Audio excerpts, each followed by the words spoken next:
Okay.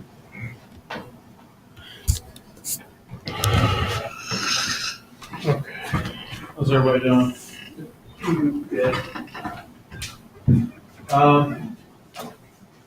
So yeah, so I don't have a lot of new stuff, but I want to go back over do some of the stuff we did last time, just because it sets up what the stuff I do want to talk about today. Okay. So last time we, oops.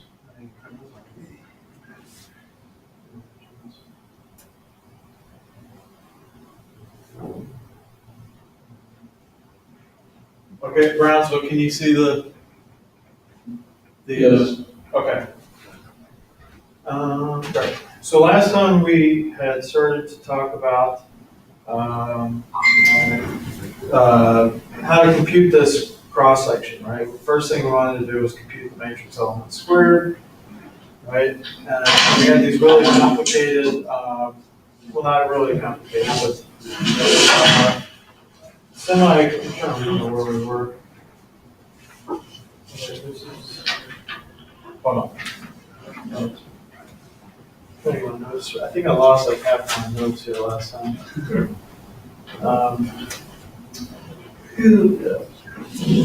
see if I have. Yeah, so okay, so the time before, we had gotten to this point, right, Michael? Yeah. Yeah, we got down to the traces of these. Yeah. We used the spin sums, right? Yeah. So I left off by saying that next time, which was on Monday, we were going to develop technology to be able to compute these things, right? Oh, Brownsville, can you guys mute, please? Thanks. Is it, or maybe just turn it down? We don't know how to turn it down. We can mute it. Okay, sorry. Stop now. Does it work? Maybe we turn it down here. Oh, can I turn it down here? It's doing fine. Does the remote, that means us. Does the remote, have overhead? We're not pointing that out. Any will it's working. Okay, now it works. Oh, that's me doing that. No, I think it's me. I can use unmute now. Oh, okay, good. All right. Okay, good. So we were concerned about computing these traces, right, that we got to from the spin sums. And it turns out that you can compute them by brute force. In other words, you can put the matrix forms of the gamma matrices in there and multiply them out. And like I said, nowadays that's not that big of a deal because you have things like Mathematica and codes that can do these type of things. But back in the 40s and 50s when Feynman first encountered these, he didn't want to have to do that, right? And in a pure Feynman type way, he went about trying to find a simple way of doing these things. And the way he did it was by making use of the algebraic properties of the gamma matrices. In other words, how they commute or anti-commute amongst themselves. So we went through computing traces of n gamma matrices, starting at the easiest case n equals 0, which is this identity matrix, right? And that just gives you, the trace of that gives you 4. We know from explicit way of writing down the gamma matrix that a gamma matrix by itself is traceless by definition, right? That's one of the conditions that you need in order for the Dirac equation to be valid. But we wanted to work it out in a little more general way because it sets up kind of our technique for calculating the higher numbers, number of gamma matrices in these traces. So what we did was we took the trace, right, and introduced a identity operator, but in the form of gamma 5 squared, okay? And then you take one of the gamma 5s, you pass it through gamma mu, right? That's going to give you a minus sign, okay? And then you use the cyclic property to move this gamma 5 back to the front, and then, again, use gamma 5 squared is equal to 1. right, or the identity matrix. And so you end up finding that the trace of gamma mu equals minus trace of gamma mu. In other words, the trace of gamma mu has to be 0. Okay? And you can use the same trick for any number of gamma matrices. And what it tells you is that if you have an odd number, if you're taking the trace of an odd number of gamma matrices, you're always going to end up with this minus sign. So it tells you right off the bat that trace of odd numbers of gamma matrices give you 0. So you don't have to consider anytime you run into traces of odd numbers, you can just drop them. All right. So then we consider the gamma the 2 case, n equals 2 case, right?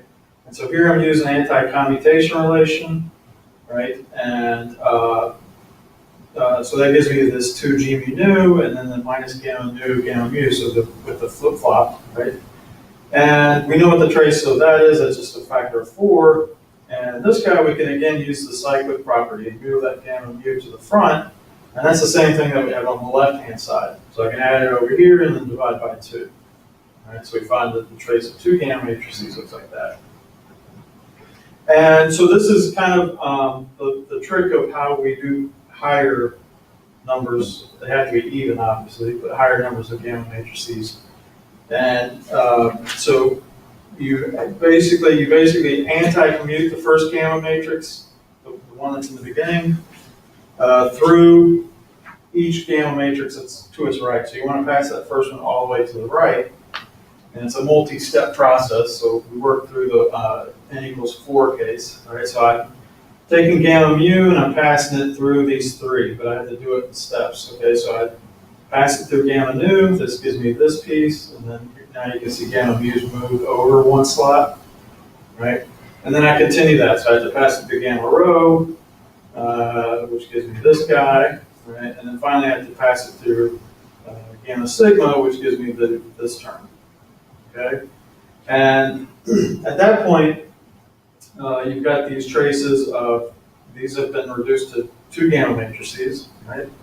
And now I've got this one last trace of 4, but I notice that if I use a cyclic property and move that gamma mu back to the front, it's the same thing that I have on the left-hand side.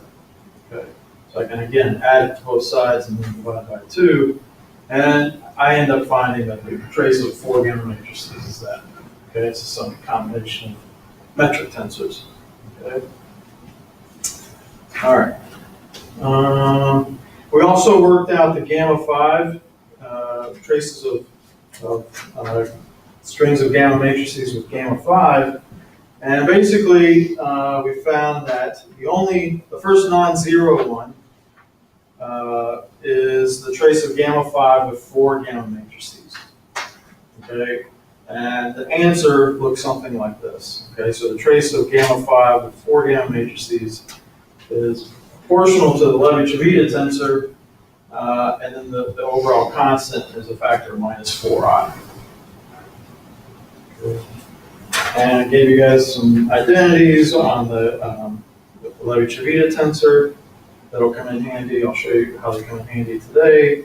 Another interesting and useful trick is that the trace of a string of gamma matrices is equal to the trace of the reverse of those gamma matrices. So you see here I have mu nu rho sigma in the beginning, and over here I have mu nu rho sigma come.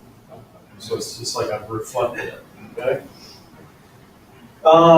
Sometimes you'll run into cases where you're taking the trace of a string of gamma matrices, and for some reason 2 of the gamma matrices in that string are being contracted. In other words, they both have the same index. Right? And sometimes, most of the times, it's easier to go ahead and just contract those guys before you take the trace, because that's reducing the number of gamma matrices by 2. Right? That you have to take the trace of. Right? So we worked out the easiest case where they're right next to each other. Right? So in that case, you can raise both of them by using the metric tensor. And since these are dummy indices, you can symmetrize it by using the anti-commutator. And you know what the anti-commutator is? It's just some factor g mu, and those things contract and you get 4. Okay, so anytime you contract 2 gamma matrices, you get 4. Okay? And if there are other gamma matrices in between them, all you have, you have to anti-commute, the one you want to contract all the way through.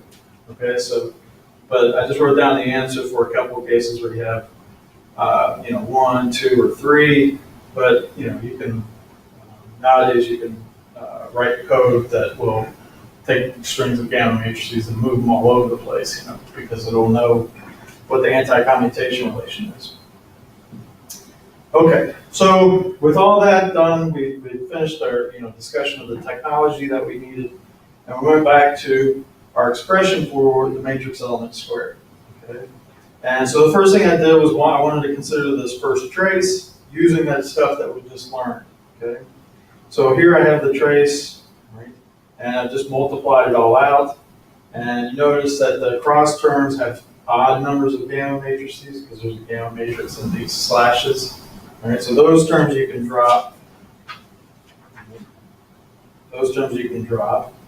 Okay, and so the only things that are left are the trace of 4 gamma matrices, where 2 of them are being dotted into momenta factors, and the trace of 2 gamma matrices. And so we use those identities that we had just worked out, right? And then I do some algebra, and I can get it down to this point. Okay, so I've reduced it now down to kinematic variables, so like the momenta and masses and things like that. Okay, and likewise, you could do the same thing for the other trace, which was this guy, the trace along the muon line, and you get basically the same answer with just p's replaced with k's and m electron replaced by n muon. All right, so that was that. So we had to put those 2 things together and multiply it all out. Okay, and so you get possibility. So anyway, so you square this out, and luckily what you see is a lot of stuff cancels out. Okay, and that's a kind of a general feature of the Feynman rule, Feynman diagram type of calculation is that you put a lot of work into it and you get these really messy expressions, and then kind of, under the hood, unbeknownst to you sometimes, a lot of the stuff just cancels out. Okay, so that's why over the past 10 years or so, there's been a push to, kind of automatize, make I don't want to say it. Yeah, I guess automatize is the best word. Automate. Automate, yeah. I like automatize because I think I just made it up. These type of calculations and to use different techniques. Okay, so to not use Feynman diagrams because of this, because you're using computers to compute these really, protons colliding into and producing 8 jets or something crazy like that. 8 jets and or 8 particles in the final state. And so there's a lot of Feynman diagrams there. It goes something like into the number of external legs to the factorial. So there's a lot of Feynman diagrams when you get to higher order processes. And at the end of the day, if you do all this calculation with the Feynman diagrams, you find out a lot of the crap cancels out, right? And so people are looking at different ways of computing cross sections. And they made some progress, but still, for everyday life, you still rely on Feynman diagrams. Okay. Anyway, so a lot of stuff cancels out, and we get this nice little expression here, okay? And so these are in terms of dot products, right? And so what we want to do is to go further, we have to specialize to a particular frame of reference. And since we're theorists, we always work in the center of mass frame, okay? And whatever your answer is, you can boost it to whatever lab frame you want, or whatever experimentalists want, okay? So in the center of mass frame, I can set up my kinematics like this. So I've got P and P prime. Here we're taking the electrons to be massless, and then K and K prime. Note that K prime has the same magnitude of the 3 momentum due to conservation of momentum. And you can work out the magnitude of K, and we've aligned our beam to be on the z-axis, so you get this nice scattering angle to be cosine theta. Anyway, so what we need are, the quantities we need are q squared